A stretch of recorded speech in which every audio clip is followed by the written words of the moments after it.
السلام عليكم. يلا نقول بسم الله الرحمن الرحيم ونعمل اجمل طبق طحينه.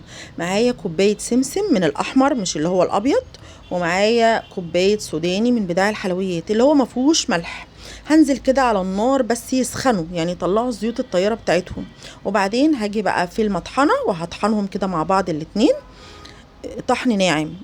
وبعدين هجهز بقى الخلاط بتاعي ونص كوبايه زيت، ولو هتعملي كميه اكتر حطي كوبايه زيت، بس انزلي بالزيت سرسوب، يعني ما تنزليش بيه مره واحده لحد ما تظبطي القوام بتاعه، يعني ما تبقاش خفيفه قوي.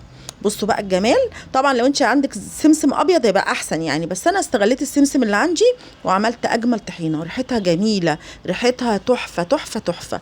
هعمل بقى سلطه الطحينه، استخدميها بقى على الفول، على العسل الاسود.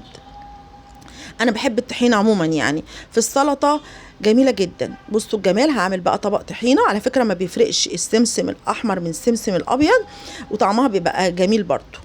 اذا عجبتك الوصفه بقى ما تنسيش تتابعيني وتعملي لي لايك وتسيبي لي كومنت عشان تساعديني، وجربيها. والف هنا وشفا على كل حاجه بنعملها، وربنا يحسن يا رب ما بين ايدينا جميعا. وسلام.